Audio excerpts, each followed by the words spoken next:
is going to be moderated by Dr. Carlos Grant. Dr. Carlos Grant serves as the principal of Wade Hampton High School. Under Dr. Grant's leadership, this school was ranked #1 in Greenville by the 2020 U.S. News and World Report's Best High School report. Wade Hampton is also a national blue ribbon school, and they enjoyed the perennial status of having the highest graduation rate in Greenville County Schools. The first time I met Dr. Grant was when I was very, very new at PEP. It might have been one of my first weeks. It might have been my second week, I think. And I was at a school improvement council meeting. And there, before the close of the meeting, Dr. Grant said, Farris, if there's anything you ever need, I'm on your team. And I'm so thankful that that pledge, that promise and friendship has held true. And I am so thankful to introduce him to you tonight and to be able to sit back and watch his leadership and care, steward, and lead us in this conversation. And so that's it that you're going to hear from me. And I am super excited to turn you over to Dr. Grant as he introduces you to your fabulous panelists. Farris, you have done my heart so much good right now. I appreciate the introduction. I appreciate the accolades and acknowledgement of the special magic that happens at Wade Hampton High School, but I get about this much credit for that. The majority of that credit, if not all of it, should go to the fabulous staff of Wade Hampton High School, some of which I see are in these screens here today. And I love to see them, even people who used to work in that building. And they represent not only the people of that building, but all of Greenville County Schools. So thank you very much for that introduction. Hello, family. I'm glad to see everybody. And we're going to perform like that tonight.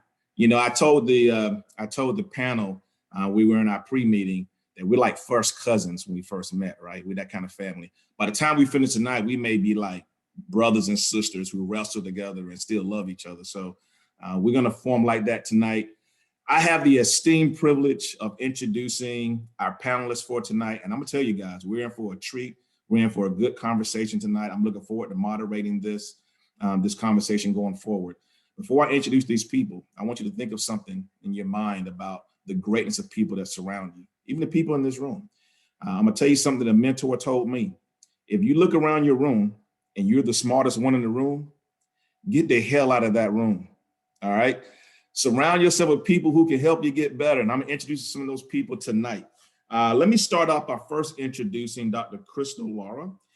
Crystal is a Chicago-based professor and coach to anti-racist educators across the country. Phenomenal background. I'm gonna let her speak more eloquently about herself here, but I wanna tell you a couple of things more about her. She started out as a teacher, teaching African-American history and communications at St. Leonard's Adult High School, which is for formerly imprisoned men and women. So she's got a story to tell about that, and her experiences in that capacity led her to publish and journal a variety of different pieces. She's got some peer-reviewed journals as race, ethnicity and education, cultural studies, critical methodologies, gender and education, critical question education, and also one of 3 award-winning books, one called Being Bad, My Baby Brother, and the School to Prison Pipeline. We look forward to hearing from this international speaker this evening. And so I'd like to introduce and welcome Dr. Crystal Laura. Welcome, Dr. Laura. Also, we're going to have Mr. James Campbell, who is a phenomenal teacher here in Greenville County Schools. He teaches Spanish at Carolina High School. He's been in the classroom for 15 years, true patriot to education and helping young people. He is the facilitator for the Student Dreamers Alliance, also known as SDA at Carolina. He's a trusted confidant for students, many of whom are first-generation Hispanic immigrants to the United States. Additionally, James is a member of PEP's Teaching Fellows inaugural cohort. He's also a recipient of the Hispanic Alliance 2017 Amigo Award and the 2021 Teacher of the Year at Carolina High School. Welcome, Mr. Campbell. Next, we have Miss Sharnice Mangle. I love Miss Sharnice Mangle. She is a former teacher at Wade Hampton High School, currently a teacher at South Carolina Governor's School for the Arts and Humanities. She teaches social studies content there.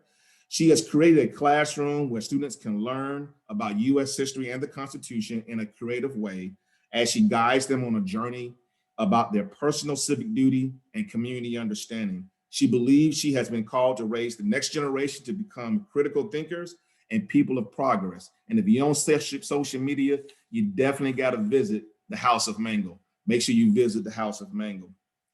Welcome, Sharnice. Next, we have Maya Green, who is a graduate of Charleston County School of the Arts, one of South Carolina's public magnet schools. She currently studies literature, urban studies, and education at Stanford University, and she is the organizing director for Student Voice, which is a nonprofit for and by students that seek to build more equitable education systems.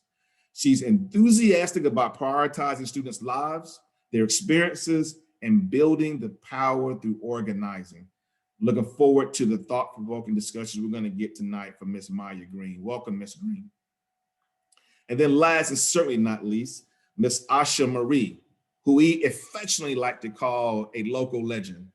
She is a senior at the Furman University, studying advocacy and justice with double minors in poverty studies and African diaspora cultures.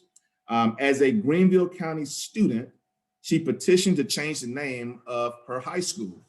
I'm not sure which one it may be. She'll talk about which one that is, which has a protected Confederate monument under, which has been protected under Confederate monument South Carolina law due to its namesake.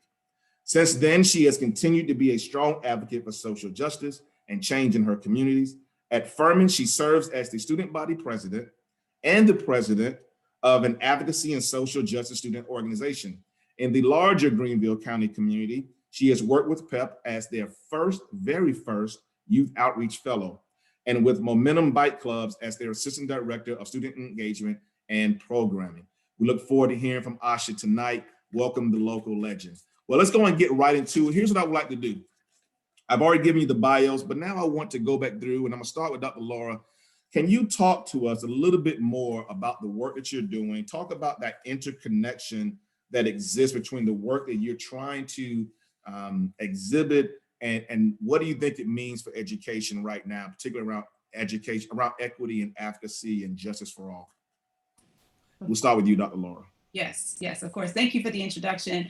What an incredible crew of people who are going to be participating in this conversation tonight. I'm looking forward to learning as much as I teach and also hearing from folks who are in the room. So if you are in the room right now, and if you are ready to be part of this community, part of this discussion, just drop something, anything in the chat and just let us know that you are here, that you are ready, and that you are contributing to the spirit that we're going to generate tonight. Anything you want. Let's go. I see you. Hey, Kara, thank you. Hey, Dr. Grant. Hey, Jerry, thank you. I'm excited to be here too, Sharnice. Hey, okay. All right. So while you are letting folks know that you're in the building, Farris, can you give me the opportunity to share? I want to share just a few slides to sort of ground myself in this space and better introduce myself. Thank you. I see you. I'm ready to grow as well. Okay. So let me just start by acknowledging a few truths about me and potentially everybody else in the room. Everybody in this room walked in with one of these, two of these, maybe all three of these happening, right? And I want you to take a moment and acknowledge to yourself and everybody in the space, did you come in feeling like, like this is groovy? I'm so ready to be here. Are you feeling like I'm worried about something? I'm stressed about something? Are you coming in, thinking, I have absolutely no idea what's going on, but I'm really excited to be here and I know I'm going to know and learn tons. Another way that you might say it is, are you wondering something? Are you worrying about something? Are you questioning something? Let us know in the chat. ABC. B, A, B, okay, A, B. But I also don't know when we go back, but I also know that I don't know a lot. You and I both, Kara, we have lots to learn tonight. Okay, lots of ABs. This is helpful information for me and for other folks in the room too. So let me just say, wherever you are, I'm actually walking in with all three. I'm feeling super groovy and excited to be in the room, but I'm also stressed about the world that we're living in right now. I'm stressed about the 2 Black boys that I'm raising. I'm stressed about living on the South Side of Chicago. I'm stressed about so much more that we'll talk about. So there's a little bit of ABC happening, and I just want you to know that I hear you. I have 2 sons and a partner who are front and center as I walk into this space. When I walked into the day or set of days that I wrote the essay that some of you may have read, or some of the other pieces that I wrote, these are the folks who I bring with me wherever I go. So I want you to know, particularly if you're a parent in the room, and we got educators in this space, so everybody think we parents, as educators, I see you and I understand that we have a lot and a lot of good, beautiful people who we're bringing into the space with us.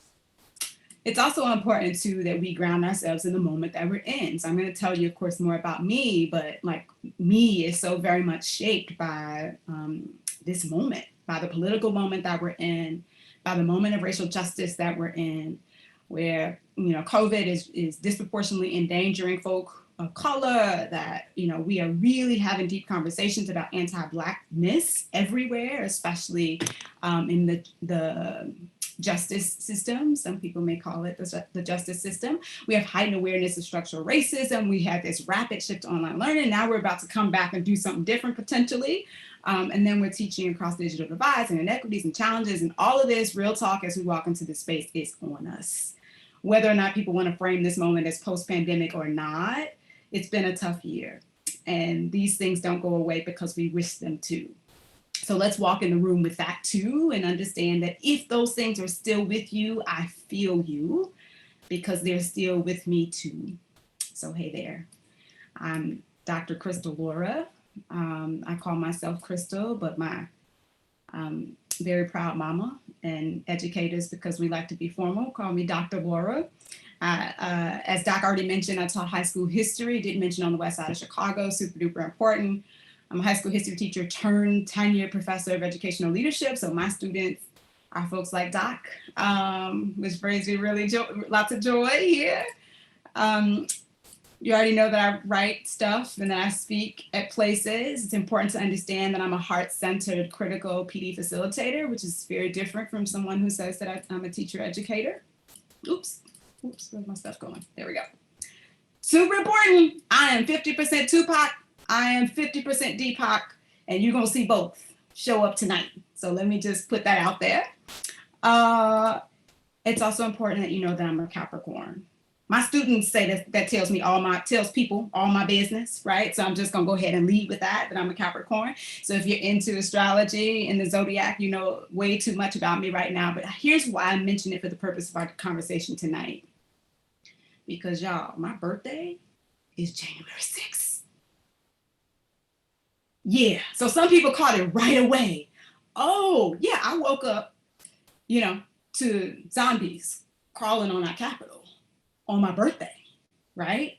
Helping us understand so much of what really brings us to this room, the power of words, how those words are deeply ingrained in how people think and feel about themselves and other people, how certain folks get agency and empowered and lots of ability to move as they please and make all kinds of statements about what that means for other people's capacities to be free or lack thereof.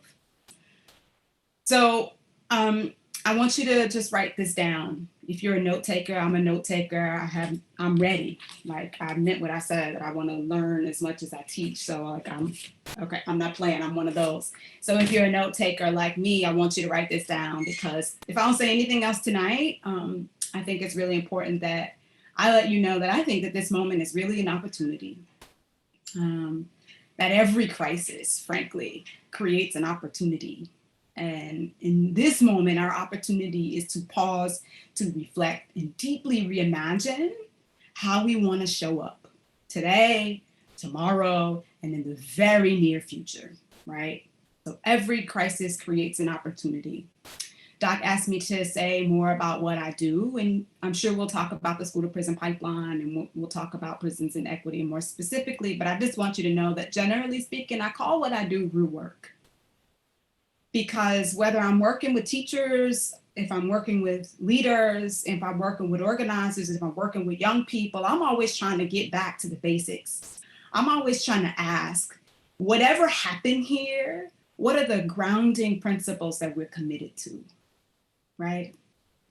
No matter what happens, what are the grounding principles that we are committed to? What are the policies, practices, or processes that potentially could be out of alignment in this space? What's broken? What's poorly designed? What has yet to be built? And then finally, what knowledge, dispositions, and skill sets must we be acquiring right now in this moment of pausing, reflecting, and reimagining? What do we need to be acquiring if we're going to show up differently in this new opportunity for a new moment? I'm going to say two more things. One is that I know that Farris invited me to good company, that I am in good company, because I know, not only because we are literally in the presence of organizers, but also because I think there's a spirit of organizing community in this room. And we're trying to organize the right people to wrestle with the right questions at just the right time. Y'all hear me? Does anybody on this call with me right now? Farris hears me. Anybody else? Okay, Kara's with me. Thank you. Beautiful. Thank you. So the last thing, thank you, Rochelle. Thank you, P. Sloan. Thank you, Catherine. So the last thing I'm going to say about who I am, thank you, Patty. Who I am is, one, that you should look up Deepa Iyer's work. If you do not know Deepa Iyer's work as an organizer, as a writer, as a thinker, as a cultural critic, then you're sleeping. So let me put you on right away and add that to your notes. But there's this beautiful ecosystem that she describes, that she's trying to help us understand the different roles that we could be playing in any given moment. But we're, I think, in this room because we're trying to think about how we want to show up in the very near future. And she says that at any moment, if you're participating in justice work, you could identify yourself in some or all of these ways. You could say, well, I can't do everything. Like, this moment is too overwhelming. I just can't possibly do everything. But I feel totally capable right now. I feel like the role that I can step into is building bridges. I can talk about heavy shit in really simple ways that can grow the community in really important ways. That's my gift. That's the contribution that I can make. So, you know, I've played many of these roles. I've been a storyteller, as you know, because I'm a writer. I've been a guide. I'm a mom and an educator. So I'm a caregiver. But the role that I feel most compelled to step into in this moment is bridging, building bridges. And each of those shifts about where I fit in this ecosystem really does depend on the intervention that I feel called to make in the moment. And when I saw folks on my birthday climbing that building, I knew that I needed to bring more people into the conversation about equity and power plays and what that looks like. So those are some of the things that I'm bringing into the room that I thought I might offer as an opening to our conversation. Happy to be here and looking forward to learning more about everybody else and then jumping into some good combo. Hey, y'all. Dr. Laura, every crisis creates opportunity. I think you hit on something very magical there. We're going to come back to that because I got some questions that's going to really take us to that next level. And I think that you're ready to do that. Showing that graphic just now, the societal change ecosystem map, that's pretty powerful. Looking at all those different avenues by which a person can contribute that will lead to justice, that can lead to some very intentionality around liberation. Very powerful. Thank you for sharing. Mr. Campbell, please unmute and tell us more about the work that you do. What are those intersections of your work and how it is, what are you thinking about and you're focused on trying to bring about more justice and equity for all of our children? Oh, thank you. Thank you, Dr. Laura. I knew there would be a moment where I felt a little bit out of place. And this is the one right after that awesome presentation. So thank you.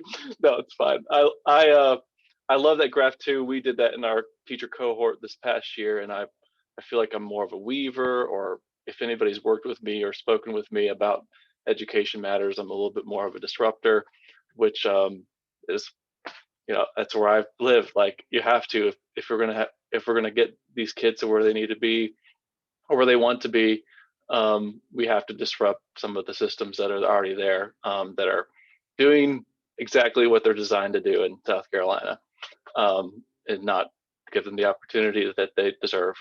I work with the Student Dreamers Alliance. I don't have any graphics or anything, but and it's a leadership program. And I feel like I got into that when in 2008, when I had a knock on my door and they wanted to, ICE had just done one of the largest raids in the Southeast on the chicken factory that everybody calls it in Greenville. It's a chicken packing plant. And they were looking for high schoolers, Hispanic high schoolers, to go home early to meet their younger siblings that were going to arrive home without parents that evening. So I think seeing that and seeing some of those same high schoolers graduate top of their class, speaking from the presidents of their class, and having to leave the state to go to get further their education, and all of the boundaries and all of the hoops they have to jump through to do that, and the family ties that they have that are keeping them here in Greenville, which it's great. And this is their home, but they're being forced somewhere else. I just felt like there was some connections with nonprofits in our community and people in our community for these students. I am not the person that helps them all the time. I'm just in the building and available, and I know some people that know people kind of thing in Greenville. But I am a learner. Like, I learn from them and I listen to them, and getting people to step in to fill gaps, that just to sit with students that have never filled out an application for anything ever, or seen anybody ever fill out an application for anything ever, is a powerful thing for me, for the students, for their families, and for the people that are there working alongside these students. So definitely more of the Weaver kind of thing in that kind of ecosystem of change there. And I really enjoy what I do. I love teaching. I think teachers have a really tough job on top of all the things that we're handed to fix in our society. And I love it. So I look forward to this evening. Thank you very much, Mr. Campbell. As you were talking and describing the SDA group, the only thing I could think of, the first thing I thought about rather, was this importance of having this affinity space for those students, that they don't have to shed themselves in order to survive and thrive in a school setting. And thank you very much for creating that affinity safe space for them. We're going to come back and dive a little bit more into systemic intentionality, how we can do that, not just in the SDA, but like everywhere should be that way for kids. And so thank you for sharing that today. Ms. Mangle, unmute yourself. And before you speak, I'm gonna tell everybody, I'm now forgiving you for breaking my heart for leaving Wade Hampton, but we'll talk about that another time. Sharnice, talk a little bit more about the work you're doing. You're on several boards and committees here in the community. You're an educator, you're a passion driver. Talk about those intersections that you're trying to do within the work you're doing. Yeah, so you guys I am having an audio issue, so I just want to be very frank about it. So hopefully you guys can hear me. Am I getting thumbs up? Okay, great. Hey everyone, I'm so glad to be with y'all this evening. So excited to be able to talk about the different things that we have planned and to answer any questions that y'all might have. I have the privilege, as Dr. Grant has already stated, to teach some of our pre-professional art students here in the state of South Carolina.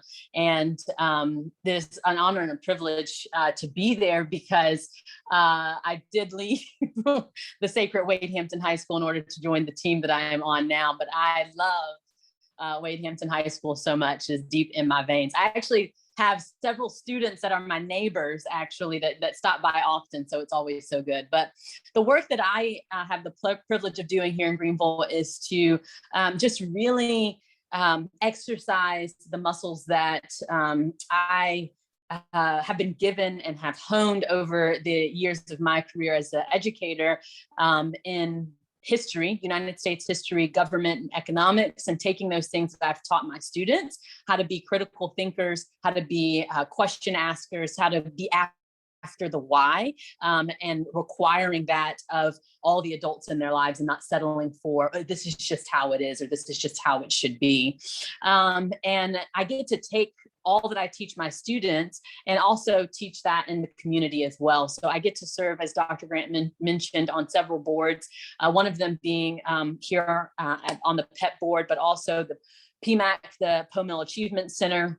And I also get to serve as one of the community members for the Ream Commission as well, on a committee there. And so I have my hand kind of in several different things going on here in Greenville. And I'm always trying to give the spin of someone who lives in the community. I live in the Nicholtown community, which is a historical African-American community here in Greenville, and giving the perspective of a native Greenvillian. I born and bred here in Greenville, and went to public school, elementary, middle, and high school here in Greenville, and I've stayed. I left to get education at Clemson University, where I got my undergrad and secondary education, and then went to Furman to get my master's in literacy. And so as someone who's been here, as a native here, and who has seen all the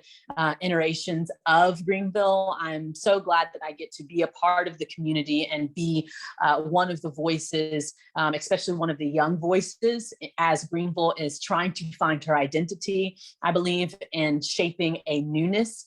My hope is that we can find that newness by keeping, as James so eloquently talked about, some of the great students and families that make Greenville Greenville, and we don't even realize the impact that they have in our community.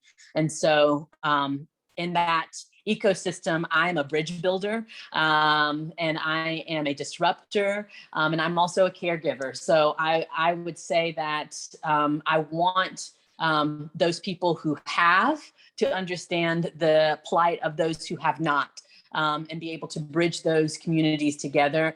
And that work is a hard work. I actually had to step back from the work this fall because it was becoming overwhelming for me. Because when you have so many people who are telling you why they can't see life for someone else, and you so clearly see it, and you feel like you're having to convince someone of something that's just like so evident and so true, it can be very disheartening. But I feel like I'm back and I'm ready to not only share my perspective as an educator, but also as a community member. Thank you, guys.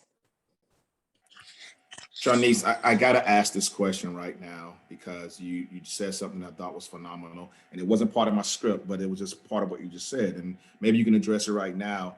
You talked about being a bridge builder, and particularly, webbing together this conversation of people who may not quite see the need to be inclusive or the importance of equitable work. How much empathy do you give to those individuals to try to understand their lack of movement or their difficulty in moving that way? Is that, and I know you took a break away from this, right? But do you extend a lot of empathy? Like, where's your empathy scale in trying to help them, understanding them and their lack of movement in that direction? My empathy scale, I would have to say, is, as my friends have told me, and one of my good friends, Latia Curtis, is here as well, which I'm super excited about, but they say I'm real patient. I believe that we need as many people as we can get to move along the spectrum. I do believe, though, for me, that my work is not necessarily, as we talk about it with the Ream Commission, is kind of talking about it in a pool setting. You have those people who are giving the bird to all the people who are in the pool and driving by. You have those people who are out at the park and they're not necessarily interested, but they're there. And then you have the people who are on the fence and looking in, but not joining. You have the sunbathers who are out there in the suit, but have no plans of getting into the water. You have those people who are just put a toe in or just relaxing by the pool. You have the people who are in there swimming, and then you have the deep sea divers and the marathon swimmers. I'm more towards the end of that example. And so my work is kind of to reach that next person and bring them more into what I'm doing. And so we all stand in different places. So I would say, though I have a lot of empathy in my heart for some of those people, driving by, giving the FU to us, or those people walking in the park. My work is not really for them. It's really the work of the people that are on the fence are to grab the people right beyond them and bring them to the fence. And for the people that are inside of the fence to bring those people inside. And so if everyone could just reach a hand one way back, we could really bring some people forward. What I do is I call it my work, the work. And so the work is a self-work though. It's not my work to do on your behalf. So I would say I have great empathy and I have great love for everyone, but the work has got to be understood for you as an individual and what you need to begin to do. Thank you for that. And I think Dr. Laura would have said it another way. The labor of persuasion is sometimes very taxing and very tiring. So I love the fact you're talking about work on you. Maybe others will see that work that you're doing on you and will be inspired by that. But I'm just curious about that when you mentioned being that web between people. Maya Green, welcome to the space. I'm so glad that you're here. Please unmute and bless us with the same conversation about your intersection with the work that you're trying to do. Yeah, I can start with, I think, something that I guess since Asha is going next, that's something that might be relevant to the work she did in high school, which is I'll go back to kindergarten when I first entered, the public school system. And I started kindergarten on Calhoun Street in South Carolina, named after John C. Calhoun, whose statue was just removed within the last year. I went to school right across the street from Mother Emanuel AME Church in Charleston, South Carolina. I was on the same block. And I went to public school and was one of the only, I want to say maybe one of two Black kids in my classroom, maybe 4 in my grade. I went to Buste Academy. It was a magnet school. And so, started school in this classroom environment that I grew to find was very consistent with just the classroom environments that I would find in Charleston. Definitely falls into patterns and is affected by systems that are at play in Greenville too, at play across the state, across the country. And so was 5 and experiencing this, and this isn't something that I'm just now reflecting on at 19. I'm sure I understood it in a different way when I was 5, but I did understand it and I did notice it. And I felt as if in school, I was not given the language to name, all of these different systems at play that have led me to be in this classroom on this street across from this church, where when I was in middle school, an act of unspeakable violence occurred. I was noticing it at 13, I was noticing it at 16, and yet, there was no real space in the classroom to process this, to name this, to think about what I could do to address it. And so I think that experience and many others like that is what led me into this work. In education, students are often spoken of as the future, which I think is obviously true. But I'm more interested, I guess, in how students can shape their present and how students can shape their own experiences and the schools that they're walking into, how they can be active partners in making those spaces feel affirming and exciting and safe in all senses of the word. And I think oftentimes that takes a little bit disrupting, to go back to the social ecosystem, some disrupting of the hierarchies that we just don't question in education and the hierarchies we don't question in classrooms.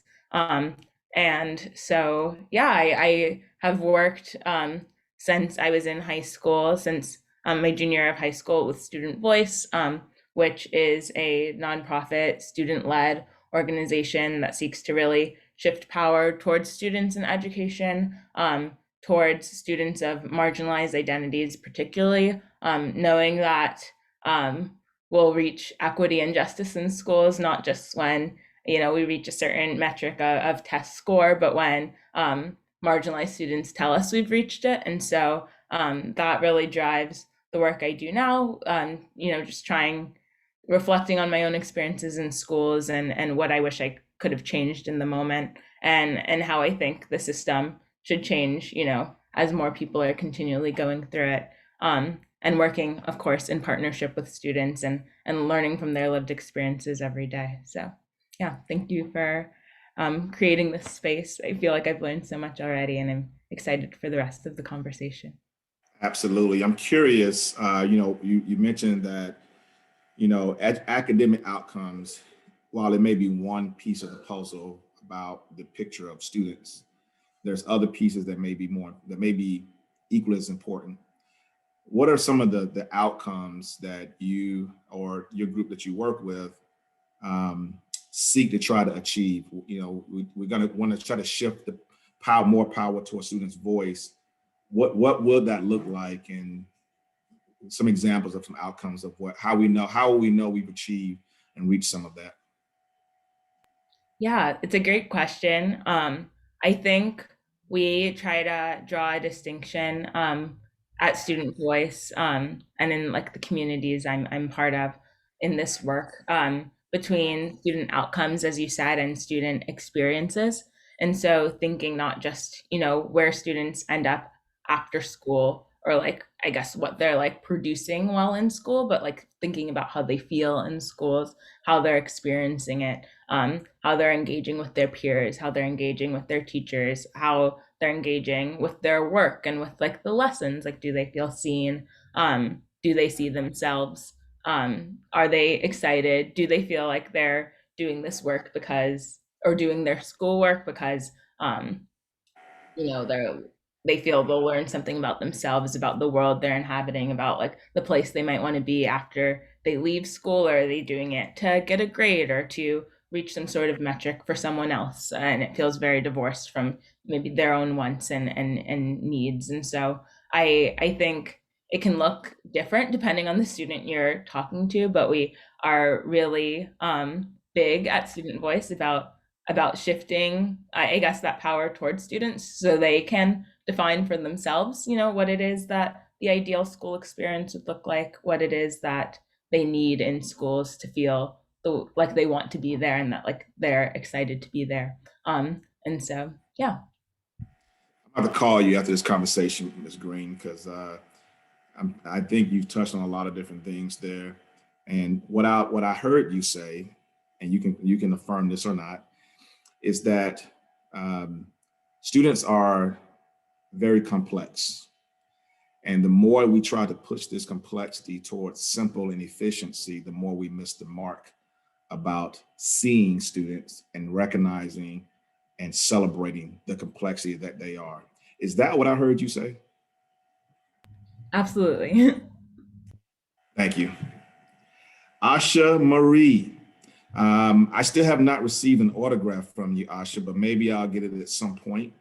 Can you unmute and bless us tonight about the work you're doing and the intersections of why you think the work you're doing is important towards this road and this journey of reaching true equity and inclusion for all?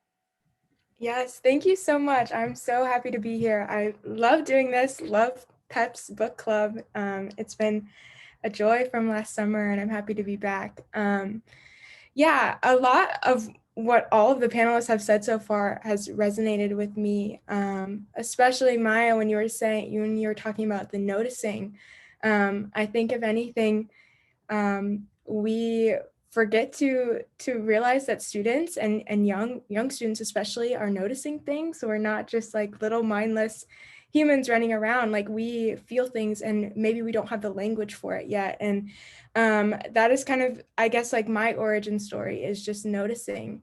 So it's funny how I'm starting my grad school applications now, and I'm writing about like why I'm really passionate about public history and symbolism, and why I want to like study all of these things about community narrative. And I can literally pinpoint it back to my junior year of high school when I was 16 years old, and I was just sitting in math class noticing, and I was riding up to school noticing my surroundings. And that was something that I felt called to talk about, because my processes involve a lot of dialogue. They involve a lot of research, and it's something that I have loved to carry with me as I want to become an academic and all of those things. But in growing up, I think the perception of me has been that I tend to be a disruptor, but I see myself as more of a visionary, and I see myself as somebody who likes to experiment. And now my work is evolving into more of a guide. But when I was 16 and I was noticing that my high school was named after somebody who I didn't feel represented any of our community values, and I didn't feel I should be told to look up to that person or to represent anything like them. I felt like my voice was heard, but not necessarily supported. And so struggling through the whole process of trying to change the name of a high school and being told no, being told you're stupid because you're 16 and you don't know what you're talking about, and all these roadblocks, and just feeling like I didn't have a lot of support. But then coming out of that experience and having a different narrative of like, oh no, like your voice is important and we should have listened to you. And I remember just thinking for a while as I was processing some of the trauma, honestly, of not being able to have a normal high school experience, because I constantly was being reminded of slavery and getting called the N-word by my peers and all of these like terrible experiences. I felt frustrated, and I kept thinking like, why was there nobody there for me? And so now I'm doing work in the community and also within my Furman communities. I intersect these interesting points as both a student and a community member in the place that I've grown up in, which has been interesting and difficult to navigate. But my work with PEP as a youth outreach fellow, and my work with Momentum as someone who is creating programming and also connecting with students, has been really influenced by my experience as a student when I didn't feel supported, and I just felt disgusted going into school every single day. And I felt like, I remember driving up to school every day with my mom, and I'd be like, do I really have to get out of the car? And she would be like, you just have 2 months, you just have 1 month, you just have a week. And I never want students to feel that way. And I know that my students are noticing things. We've been able to have dialogues through COVID especially, and students notice things, they're aware, and maybe they don't always have the language to express what they're thinking and they're feeling, but they're here and they have ideas, good ideas. And so we'll talk more, I'm sure, about things that I've learned in that role, but definitely just thinking about how I can make sure that no student felt the way that I felt, and that students get connected where they're supposed to be connected, that we're elevating student voices, that we are giving them all the resources that they need and breaking down barriers. All of that is super important to me in the different roles that I and find myself in. And so even as a student at Furman, as a student leader, I find myself doing that for other students, encouraging them to like recognize the systems and recognize stakeholders, but also to work within them, to disrupt, to be visionaries. If any of you are familiar with Clifton's strengths, I'm a maximizer and an activator, and communication is my top Clifton strength. So like, I love trying to point out all the things that need to be better and then doing it. And so, yeah, so I guess that's me. It's just, I can't ever see something that I feel like is wrong and not say anything about it. And I think about this Margaret Mead quote, which is really cheesy now, I feel like, but it's on the Human Rights Museum in Atlanta. And it says, if not now, then when? If not me, then who? And I think about that every day. And I've told myself, I believe a lot in positive affirmations as well. I've told myself since I was 16, I am revolutionary. And anytime I start feeling stressed, anytime I start doubting myself, I say, I am revolutionary. And I think of that Margaret Mead quote, and that just fuels me. And so that fuels my work. And yeah, that's it. I don't know if you can see the chat right now, but you got all these educators ready to run through brick walls right now. You just, I think, yes, all of it, Asha, and it just hurts my heart to hear a student say, hey, I was not heard. That just to me seems so cruel, right? That's the best word I can come up with. It's just cruel. I hope no one ever treats my son or my daughter that way. And but thank you for being a bold leader and a visionary. Dr. Laura, I want to bring this question to you because Asha brought up a point here, and I was going to try to save this for later, but we're going to dive right into it right now. We've been doing this book study with PEP and talking a lot of things about the underlying focus around trying to cultivate this community-wide discussion and reflection around these very important topics. I want to know, how do you believe that, what are the ways that educators and community members can move beyond this individualistic mindset, right, to action that is grounded, truly grounded in white supremacy and capitalism as the foundation of the U.S. educational system? What are your thoughts about how we move those people and to be more intentional? Thanks. I'm totally going to answer your question. Before that, I just want to uplift the folks in the room, particularly the young people. Literally, I feel like we could just like shut it down, call it a night, and we would have still learned tons, and our souls would have been totally fueled. And I'm just grateful for y'all. You know, I think that we have to do both, actually, and this may be an unpopular opinion, particularly among organizers. I think that work on individuals is essential to reshaping and rethinking and shifting how we think about ourselves in relationship to other people. So I think that part of what we ought to be doing is building collective. And we also need to be building our capacity to function in a collective. So it doesn't matter if we have a great organization to plug into, if we don't understand ourselves, if we don't have a deep self-awareness, if we don't have our own language, as the folks on the call are helping us to point to, if we don't have a sense of what's going on in our own lives and the stories that we bring into a room, if we don't have the capacity to talk about those things comfortably, uncomfortably, and in an intelligent way that brings people into the conversation, then we're really not going to be a whole lot of help to a collective. Y'all feel me on this? We have to build collective and be in collective, but we also have to build our capacity to function in a collective. So, you know, part of, and I'm totally resonating with Sharnice here, so much of what I think about and what I do in terms of time and my educational labor really is focusing on that self-awareness building, really building that sort of mindfulness around individual in relationship to other people.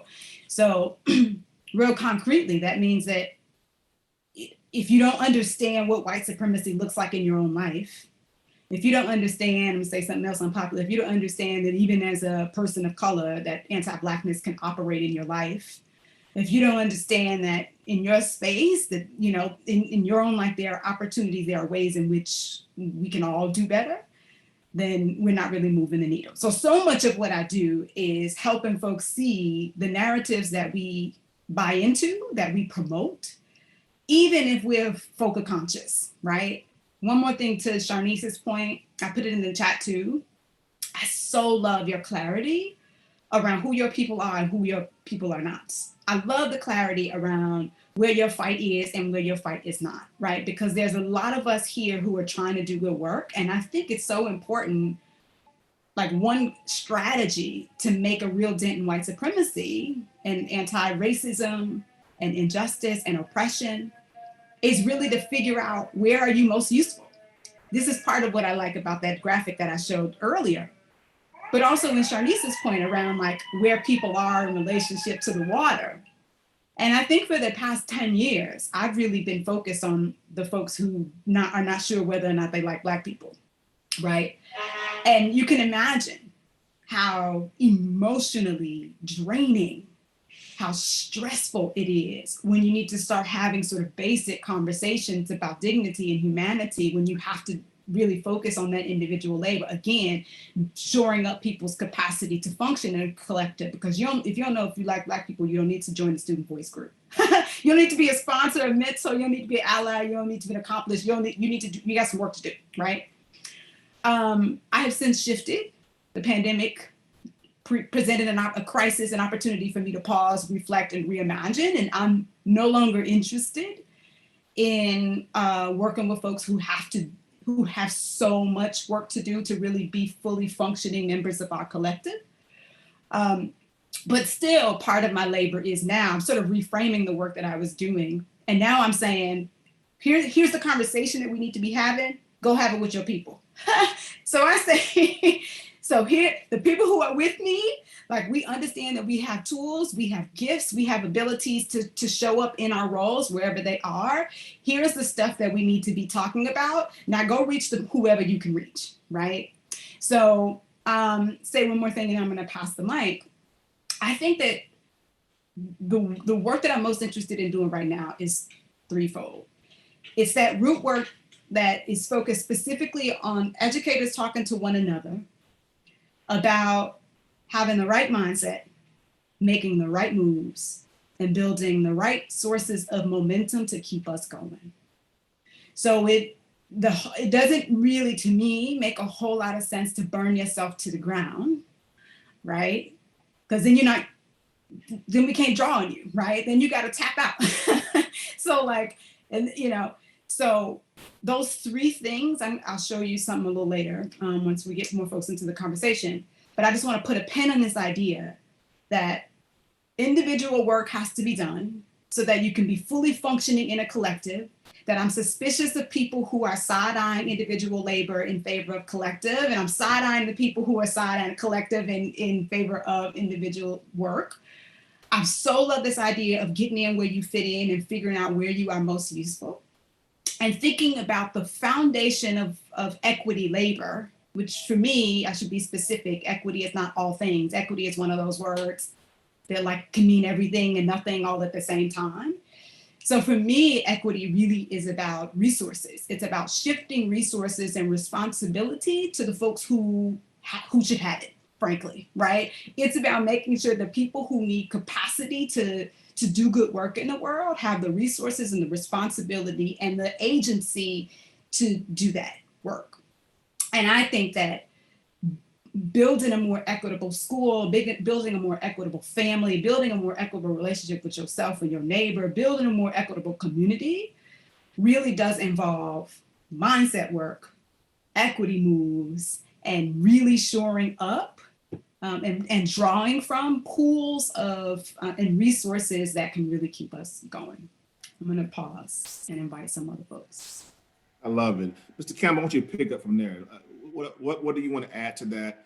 As you're making that shift and unmuting, one of the things that I heard Dr. Laura say, which made me think a lot of is, that reshifting or reallocating resources in some spaces is heard as someone has to lose.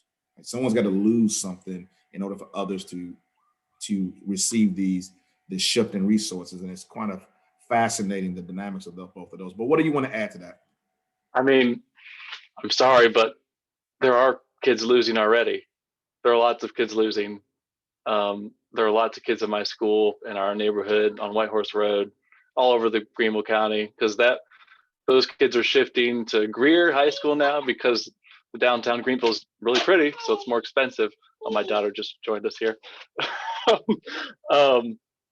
So when there are already people losing, and when they lose, so does our community, and people need to realize that. And I agree, like we can't be reaching too far back to people that we're going to be worn out, because those people aren't going to change their mind. I'm not going to get everybody to change their mind about how they feel about my students or our students in our schools. But sometimes it feels so overwhelming in our state because the people making all those decisions about our schools and our community are the people that think that way, or at least they act that way. I don't know what they're thinking. So there already are a bunch of people losing, and we're all losing because they're losing. So when I understand your question, Dr. Grant, because it's like, well, now white people have to lose a little bit in order for everybody else to win. Well, we're already losing. When we lose kids to something, we're already all losing. So I don't see that, and that's hard to convince people of that they're losing something when it looks like they have a lot. But I also think there are enough people in Greenville County and our state that maybe aren't leading yet, that would love to be a part of a collective, that are doing the work individually, that are ready to shift some culture, ready to shift some of the systems that are in place already. Like this group is an example. Dr. Grant's bold leadership group is an example. I mean, everybody on this panel has a group that they're connected to that is an example of those things. So it's disheartening at times. I mean, I worked with immigration people all the time. They're like, I can't do it anymore. It's too much, because it feels like you're always running into a brick wall. But we're all losing when we see kids that are done with school at 10th grade, or have to quit because they're forced to do something else, or they have never been given a chance to succeed in schools from the time they walked into a public school building. I mean, the beautiful thing about public schools is you get everybody that comes in. You don't get to choose. You don't get to pull kids you like or pull kids that look like you. You get everybody, and it's great. And I've learned a ton from that. And I wish it's got to be better. And I wish it could be. And I think the people in this room, not just the panelists, but everybody in this room can change that. And it's going to have to take something for us all to win, because right now we're losing. We're all losing. You know, Sharnice, I want to come to you with this question. And when I ask Sharnice this question, I want to shift to a Q&A for the general audience. So if you have a question, go ahead and drop it in the chat. And you know, I may come to your question, ask you to unmute, or I can read the question for you. But go ahead and start preparing your questions now for this great panel. Sharnice, you know, you've worked in a variety of different settings, right? You've worked with, you know, principals and teachers, and like you mentioned before, board members in the community and so forth. What are some ways that you responded, or that you reacted, or helped people who are in power, who have influence? How do you get them to take this work seriously and to be more efficient and go against the grain of just efficiency and tradition that may exist? And I'm just making some assumptions there, right? Why people don't want to progress and don't want to move. It might be this assumption of, you know, tradition, or it's going to disrupt and it's just too uncomfortable. How do you work with people that can make decisions, move in that direction?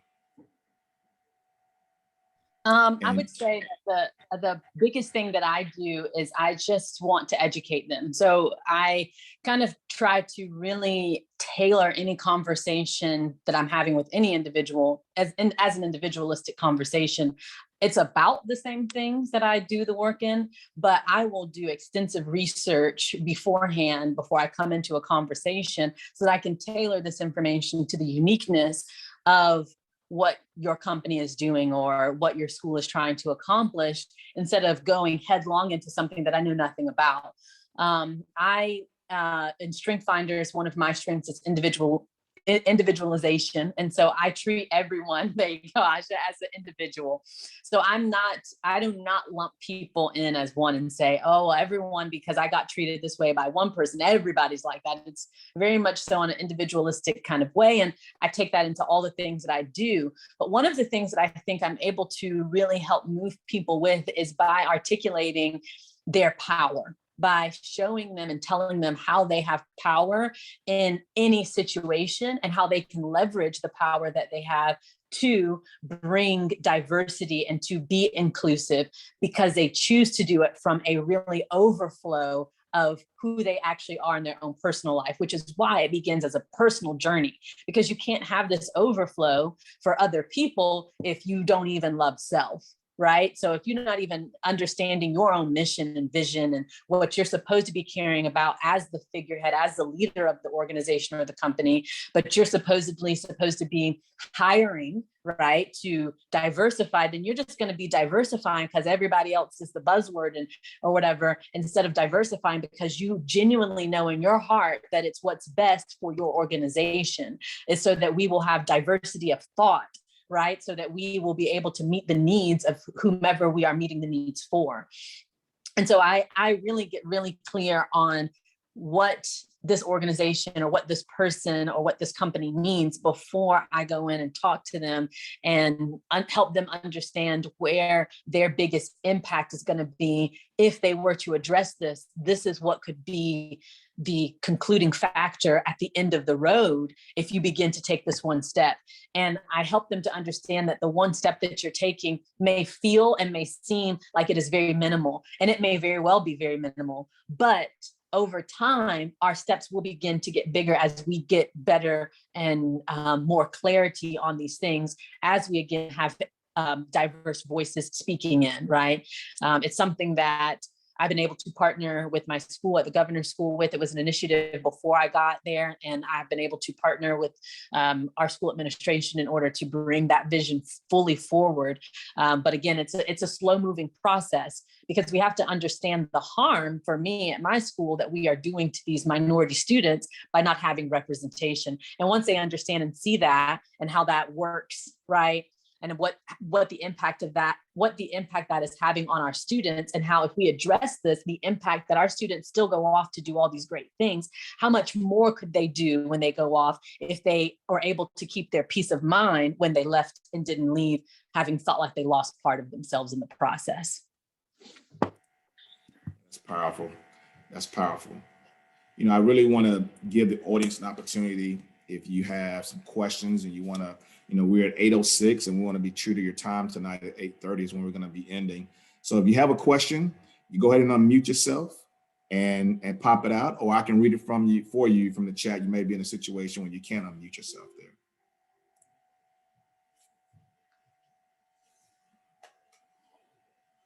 And while people are thinking about that, what I'll do is I'm gonna go to Maya for you to continue that same focus. You know, you're working with your organization giving students voice, but you're working with stakeholders, people who can make decisions. How are you navigating in those spaces with those leaders?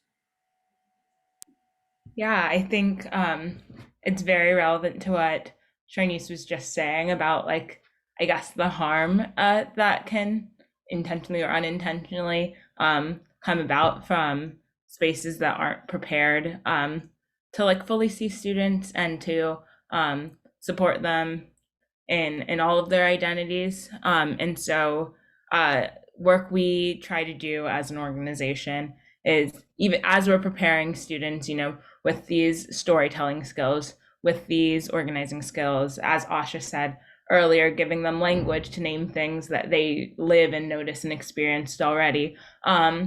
We also try to take not just preparing students to engage, I guess, with these systems and with these institutions, but also try to take a twofold approach and prepare the institutions and systems to engage with these students in meaningful ways. And I think, you know, educators can play a huge role in that, thinking, you know, and also relevant to, you know, what Asha said earlier about like her experience just feeling completely unheard and unsupported in the work she was doing. Like, what does it mean for schools, for districts, for, you know, groups doing ed policy work, ed research? What does it mean for them to truly understand student voice, even if they aren't young people themselves? How are they equipping their spaces to be accessible and safe for students? You know, how are they shifting resources, shifting decision-making to students? And so I think that it is, you know, we are an organization for students, but like, obviously, I don't think the burden should fall entirely on students to create like an education system that's willing to partner with them. And so really thinking about not only like the work, how to equip students to do the work, but also how to equip the space to receive the work is something we're always thinking through, how to do it thoughtfully and how to do it meaningfully. Sometimes there are spaces that just aren't ready for it. You know, if space isn't centering equity, isn't centering justice, you know, preparing I guess like a Black student to engage in that space will ultimately be harmful to that student. Like it's hard to tell. It's hard when sometimes like spaces just don't seem ready to engage students meaningfully, but it's work that we are trying to navigate nonetheless. I love it. I love it. Let's take maybe 1 minute per panelist right now for this next question. It's coming from the audience. Audience member has asked, what are some ways you all have built solidarity within the community that you are a part of, either you're working or you're living as a part of? Let's start with you, Miss Marie. Oh man, I think that's hard because I see myself as a part of a lot of communities that like sometimes intersect, but not really, because Furman is a kind of bubble, and then my life doing things in Greenville is tends to be very fragmented from that. But I think showing up as myself, sharing my stories, trying to build relationships with people who I know have power. I've found like a lot of solidarity and just like finding people like Charnice. I didn't know her when I was a student at Wade Hampton, even though people would tell me like, you need to go talk to Miss Mangle, like she'd be awesome to talk to. I never interacted with her. And I ran into her at Furman one night and she became a friend mentor following that. And so I've had a lot of interactions like that. And then a lot of people coming to me and supporting my voice through that, giving me opportunities to share my voice in different ways, like this panel. But a lot of it is just refusing to be small, refusing to be made small, and continuing to support other students. And I think the way that I interact with other people ripples out, and that creates communities within communities. So I don't know. I don't know if that fully answers the question, but I think for me, it really is just like showing up, and people show up too.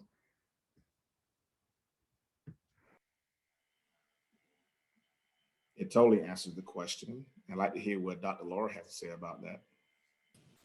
I was just gonna say that's it. Like that's what they just said. That's what we need to do. I think we need to find our people. I think that we need to make that an equity move. So remember I talked about those three things. One is, making the right moves. And I think that being intentional about finding your people is like an immediate, but also a long-term strategy for sort of building an army of people who care about similar things, right? I think that part of finding your people means that you are clear about who you are and what you care about and the work that you feel compelled to do in the world. So the pieces of our conversation, I think, are totally connected. Everything that we've talked about already really does lead to this moment. I'm not even sure if that was intentional, but figuring out what does equity mean to you? What kinds of experiences bring you into this room? What identities do you bring into this room? What frustrations do you bring into this room? And then figuring out where you fit in and who your people are, who you're going to link arms with, and then being intentional about going to the places and finding the people and being in the chat and being active and being, as Asha said, not playing small and showing up as you are and using your voice. Like that is how you find your people, right? And that is how people find you. When I write, it's in part because I feel like I have something to say to myself that I need to understand for myself. And then I just publish it so that other folks can benefit. That is me, like trying to use my voice and show up as I am and say what I think in the world in the hopes that it will attract my tribe, that my vibe will attract my tribe. And frankly, that's how I made it into this room. Farris read something that I wrote and it invited me into this room. So Asha, I think you're onto something. Maya, I think you're onto something. James, I think you're onto something. Doc, Charnice, I think everybody in this room, we're onto something simply by just showing up. Practically speaking, like literally find what's happening in your neighborhood, join organizations. Every year there's a group, there's a teacher activist network here in Chicago called Teachers for Social Justice. And that is just the Chicago wing, but there are, bands of people, teacher activist networks all across the country. Like NICOR in New York, La Raza Educators in California, I believe, like we're everywhere, right? So you can find your people there. I also belong to CREATE here in Chicago, Chicagoland Researchers and Activists for Transformative Education. Like I follow someone named Kevin Kumashiro. I'm gonna type that in the chat when I calm down, Kevin Kumashiro, who is an excellent facilitator of conversation around collective and finding your people and how do you like find solidarity and how do you build yourself up in collective. Excellent facilitator and also one of my mentors. So I think the bow that I'm trying to put on this, or the point that I'm trying to reiterate, is do all the stuff that we've been talking about already, and then be really intentional about going out and like meeting the humans, meeting the humans who care about things that you care about, and building relationships, just as Asha and Maya and others have mentioned. Yeah, I'm thinking about as you were saying all of that is, thinking about the work James is doing at Carolina rather, and he spoke about protecting students who just need that kind of protection and create that space. So James, when you're thinking about that, how are you building or helping your community find that solidification to continue the work that you're doing? Well, I think there's an urgency, or we all need to feel the urgency in that question, because on our state, by the actions of the people that lead education, or by default lead our education, even though they may not have ever been in a public school building, we'll give you, this past year, we'll give you a break because it was weird, right? But this next year, we cannot take a break because they did not take a break. So we need to figure this out. We need to find solidarity and build solidarity pretty quickly. I know Dr. Laura named some awesome organizations. South Carolina has some great people here, but we are not organized. I've learned something, I knew this, but I've never been able to put words to it, from Student Voice and Maya's group. Like the students will tell you, like our DEI thing that we're doing in Greenville County, was just put students in a room for a week. We'll tell you they'll tell you what's wrong. They'll tell you what's up. And they'll tell you how to fix it. We won't do that though. But our solidarity and our solidarity building has to happen. And it might be just turning to somebody that's next to you and saying, what do you want to see changed? I think we can agree on something that we want to see changed here, and let's do it. And it may be very simple, and it may be very big, and there may need to be more organization around that. But it has to happen, and it has to happen fast. By the actions of what our state is doing, they would love to see public education burn to the ground and then rebuild it privately or privately funded somewhere. So we cannot let that happen. It's already starting, and so there is an urgency. We need to feel that in that question, and thank you, Kat, for that. There's another question from the group, and I really want to capture all of them. Before we move on, Dr. Grant, I just want to get in real quick on this one. You all right? Okay, so I just am, like James, so thankful to Kat for asking this question. And what I would say is that it requires boldness from you, literally from all of you, right? To be able to and willing to put yourself out there to, for example, simplistically go back to your school, talk to your administrator and say, hey, I did this wonderful book study this summer at PEP or with PEP, and I would love to facilitate that at my school with the teachers that are willing to do it. Now, there may only be one in the room who's willing to do it with you. There may be 5, there may be 10, there may be an outpouring, but whatever number that you're given, right, to be entrusted with that and to really give it your all, right? So we have to be willing to leverage ourselves and our influence that we may have. You may only have influence over one, but one can be multiplied, right? And so do not be afraid to use the voice that you have, even if you're just one step in front of someone else. You're still a step in front of, and you have information to share and to communicate to your community. And so you will find solidarity when you put yourself out there and tell your truth of what you have learned and see who's willing to join you in that work. So that would be my piece on that. Hey, I love that suggestion, Sharnice, and I think that's a real tangible action step that any of us could do. And I tell you, I'll be hard pressed to hear principals say no to that. Well, they could, but it'll be hard pressed for them to say no on it. I want to get to Mr. Lowen, so William's question. He is, and I'm gonna read all of it because I think it's just powerful here. He's thankful for the work that you guys are doing here today, but he's an LBGT, I'm trying to follow the chat here, LGBTQ pre-service teacher, and he's doing student teaching in January. And he's excited about becoming a teacher and to be an advocate and to be a strong voice for all of his students. But he's worried that as a student teacher and a first year beginning teacher, that his voice and his work could be undermined or looked down on due to the lack of years in the school or experience. What can he do to still be an amazing work for his students if he does not have the support from his school, fellow teachers, principal, district, etc.? I've got some thoughts on that, but I'll give it to the panel. I might be able to speak to that. Just thinking about my experience as a high school advocate, I mean, I was in a space where I knew that my own teachers were talking bad about me behind my back. I knew that my administrators and I knew that my school board representative did not believe in anything that I had to say and did not care about my voice. And so it was really important for me to find support systems. And I really struggled with that. But I did have people who were there for me. And one of those people was an art teacher that I had. And she could not publicly state her opinions.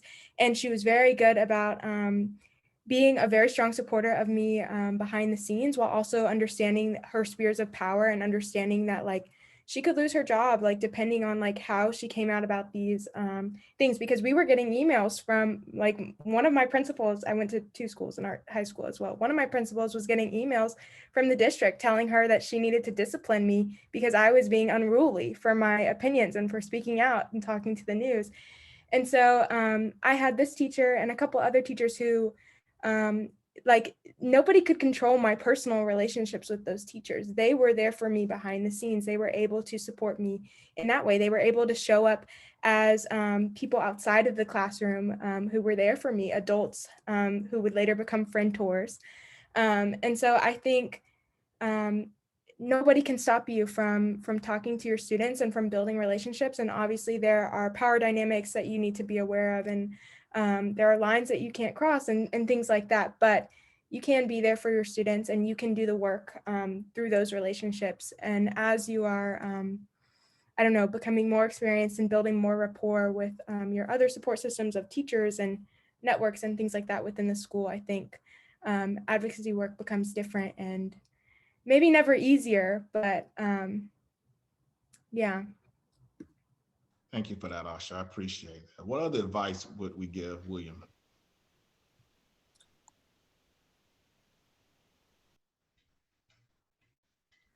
Crystal, are you okay?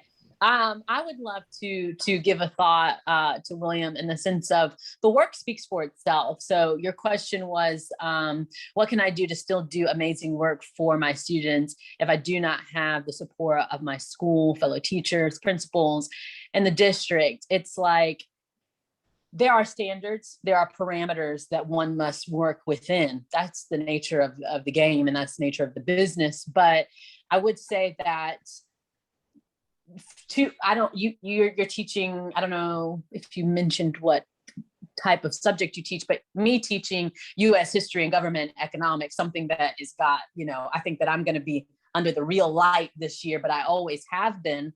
But people talk a lot about what the US history standards don't say and what they need to say. But as the expert on the content, I just go ahead and say it, right? And I incorporate that in and really tease out those standards and incorporate why this is still important and why it still works within the standards. And so though you may be young, if you have done the work, the pre-work, age is nothing but a number. The wisdom you may already have. So you leverage the wisdom that you have in this moment and the dedication that you have put in by doing the work for however long you have been doing the work, and your work will speak for itself. I feel as though Asha and Maya's work already, them being much younger than the other panelists here, but their work is already speaking on behalf of them and all that they're doing. Age means nothing. Years of experience means nothing. You could have been doing the work when you were 7 years old, and this is just now the first time you will be entrusted with the young, impressionable minds that you'll be entrusted with, and that is a high calling, and you need to respect that. And there's things that, our field of education will not allow us to do, but there's so much room to move that I think that sometimes we're unaware that we can move in, and we must take that latitude and move in. Be strategic, be thoughtful when you can. Speak beforehand with your principal and with the other people, but sometimes they're just going to look at you like you a Yahoo or you're one of those woo-woo people. But trust me when I say that after a while, when the results begin to come in, and that's how it was with me at Wade Hampton, it wasn't that I was necessarily up against opposition when I was there or anything, but rather people were like, she's doing it differently, and that's not really my style. But they didn't hamper me from doing me, right? But then once me doing me, the accolades and all the passage rates and everything and the students' excitement about US history began to be reverberated throughout the halls. People were like, well, let me join you in that woo-woo-ness, So then they began to have that. I began to have that solidarity that Kat asked about earlier. So to tie those together. I'm gonna take a point of privilege. Go ahead. Can I just jump in real quick and just say, Charlie, speak for yourself. They're not too much younger than me. I just made 21. I don't know what you're talking about. I was getting ready to say the same thing. Like, how dare you call me an old man? Go ahead, speak for yourself. I would just add real quickly, William, maybe send a private note to James and ask him if you could have a sidebar conversation, because I'm still hanging on the fact that James started our conversation by saying, I love teaching. I'm 15 years in the game and I love teaching. I love what I do. And what you're going to find, William, is many people who don't have that kind of energy, who don't have that kind of enthusiasm. And so what you need to do is hang on to the folks who have figured out how to get longevity, how to get a sustainable career in an unsustainable profession. And they figured out strategies. And you need to, speaking of solidarity, you need to link up and try to get some, what have you said, friendship? I love that word. I hadn't heard it before, but I like it. You need to get some of that going on because James has something that we all need to understand. I want you to also, all of us, we should perhaps walk away from this conversation and ask ourselves, what is so wonderful about what it is that we do? Isn't that a weird question, but such an important question to hang on to? Equity labor is hard, it's heavy, it's emotional, it's stressful. We tend to feel like we don't know what we're doing, that we're under-resourced, that we're under-tooled, that we really don't, we're just sort of making it up as we go along, and it hurts, right? So what a wonderful reframe to say to ourselves, what is so beautiful? What is so radical? What is so liberatory? What is so humanizing? What is so empowering about what I do and who I get to do it with? So I might think about that. And I'm going to show you a quick graphic that I wanted to show you earlier. And I just want you to maybe screenshot it. You can email me about it later, William, or anybody else who may be interested. When people say, what should I be doing in this moment? When people say, how should I teach? And how should I be teaching in a way that is moving toward the world that I want to see? How do I avoid stories like young people, like Maya and Asha, who have told us with absolute clarity that the schooling experiences that they had left school wounds, right? That they had schools that they needed to recover from.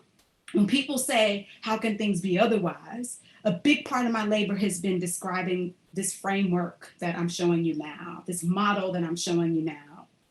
That really, if William and everybody else, if we ask ourselves to develop a clear political sense of conviction, if we do our work with a sense of care and we privilege pleasure, creativity, like James, showing up with joy and fucking loving what it is that we do, even though sometimes it hurts, we could really clarify some clear steps that would move us forward.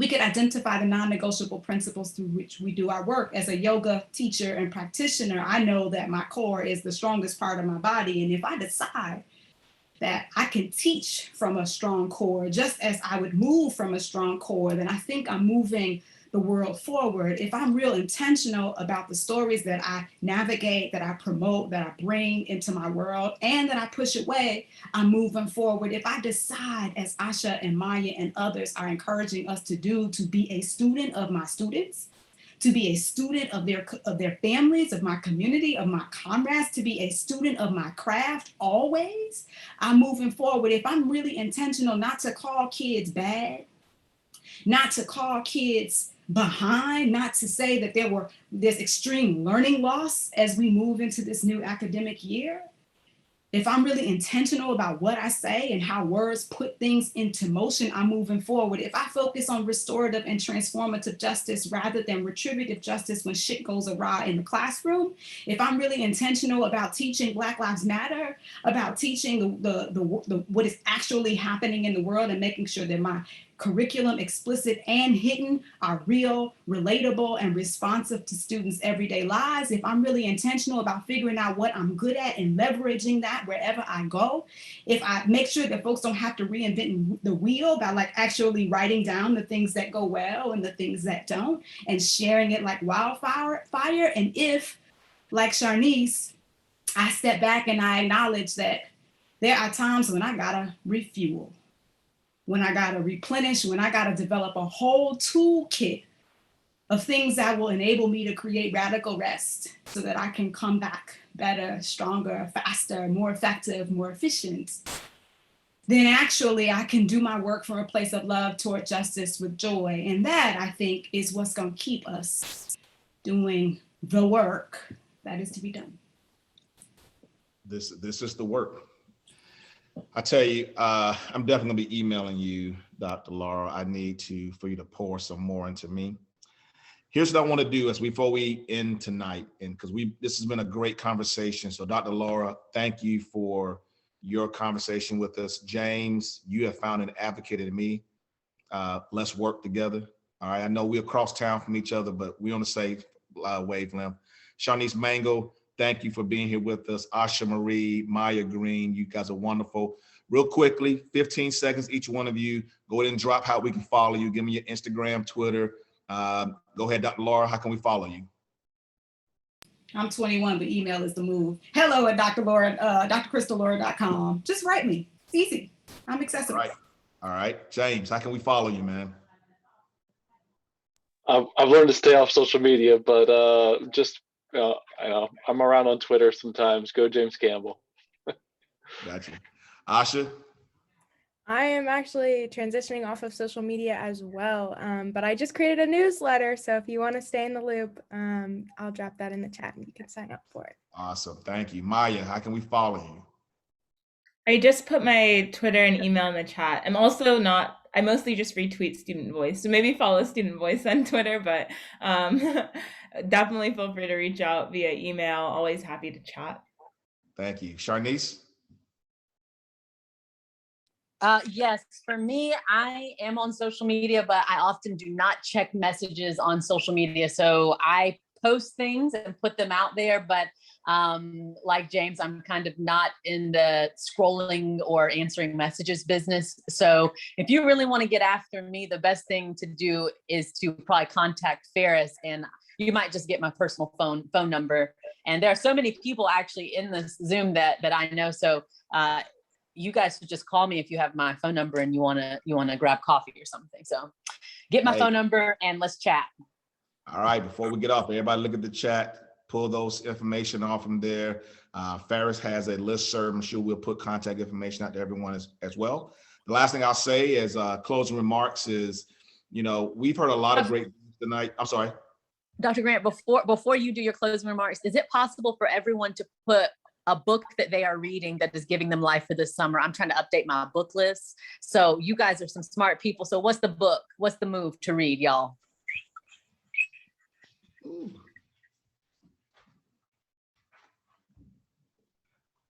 Asha got one in there. History of My Brief Body. Pick that one up. Professional Troublemaker by Luvi Elijah Jones. Am I saying that name correctly?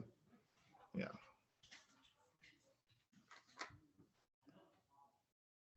All right. All right. Write them down, Sharnice. Ooh, The Summer Bus is a great one. Heather McGee. I second that one. All right. But while people are doing that, let me, I'm gonna plug one other thing in here. There's an event going on this Friday, sponsored by the Brothers of Bold Leadership Consultants. I'm gonna drop the event link in the chat there. We're gonna be hosting Principal L this Friday at the Peace Center. Principal L is a world-renowned national speaker. He's a practicing principal right now, K.H. Sprinkle, but he's very impactful, and he's going to be here gracing us with a presence. We invite you to come out. It'll be like a fireside chat. It's at 9:00 a.m. at the Peace Center in the Huguenot Loft. If you go to the event page there, you can read more about Principal L, read more about Bold Leadership Consultants and the work that we're doing in the community and what we aspire to do. And we just invite you to come out. It's a free event, and just come out and continue this conversation in person. With that, I want to thank everyone who showed up here tonight, all of my family members, all my cousins showing up. I'll see you guys at the cookout. Farris, let's have this conversation again. You guys have a wonderful, wonderful evening. Bye, y'all. Thanks so much. Panelists, y'all are welcome to hang out for a second if you want, but if you gotta go, you gotta go. I feel you. I'm gonna hang out for a while. I just want to thank y'all for joining PEP tonight. It really means a lot. It's just such a powerful space, and it's just a privilege to be able to create it and bring it to the community. So, Dr. Grant, thank you, and thanks to all of you guys for carving out time to join to create that space. It really is it's such an empowering. It's such a bucket filling space. And Charnice and I had coffee yesterday. I have no idea what day it is, but it really means an incredible amount for someone who's not an educator to listen to educators and learn from educators. So well, Catherine, I'll speak personally, you know, as an educator and someone who's in a leadership position, you know, it's tiring sometimes to do this work. And it's great to have advocates and partners in the community who can help create these same spaces, because it's sad to say sometimes, but it gives validity to the work that we got to get done. And so the more you have people like yourself that are helping create that opportunity, the better. So that's why I personally appreciate it. So thank you for having us here today. Thank you, Dr. Grant, for facilitating and moderating this, and to all the panelists. I've really, really enjoyed every single minute of this discussion tonight, and just look forward to having more opportunities to create this space for educators and our community as a whole. So just really, again, ditto what Catherine said on behalf of PEP. Thanks everyone for being a part of this, and for Farris for being the lead on this, organizing this event.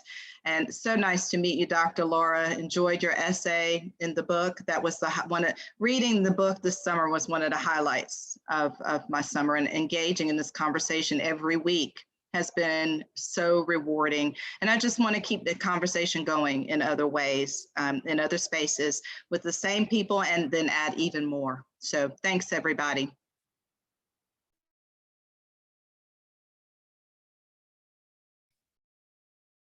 Y'all, thank you so much. Anybody got anything else to say before we hop off? I'm just scrolling through the chat here. I'm so bad at reading the chat and talking and listening at the same time. It was great. And we got a book list I think we need to curate and share out. So all that contact. Definitely. Let's collect all of that, all that goodness.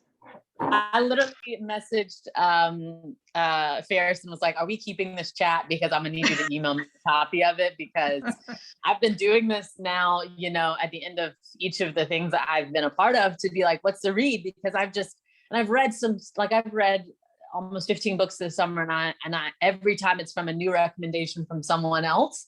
And I've just learned so much in one summer because of different people who suggested different books. So I'm excited to see what's in this chat for sure. Much appreciation to everybody in this space. Thank you, Farris, for bringing us together. and curating a phenomenal group of people. I've learned a ton. Doc, lovely to be led and facilitated and moderated by you. And I'm really looking forward to just following up and being in convo and like not just talking shit, but like really being in community with people who you vibe with. And I deeply enjoy being here, and I'm looking forward to continuing to talk. Thank I you. want to put this on my resume. Was once on a panel with awesome people. It's pretty great. I've been so like trying not to brag, but also like, do you see who I'm on a panel with? It's so great. Like, it's crazy. They don't even know me. Brag on. I say brag on. This is awesome. This is when you know Farris is the bomb. Farris is a curator of people and always has been. This is a skill that Farris has had since we were in college. Farris knows how to get the people and is like, dun, dun, dun, I'm gonna collect you and put you here and dun, dun, dun, dun. Boom. Let's see what happens. I'm just lucky to be surrounded by the I'll smartest. see you guys. So y'all take care. It's a privilege to know you, and thanks, we'll be Farris. in contact over email. I'll hit y'all up. Big love. Bye, y'all.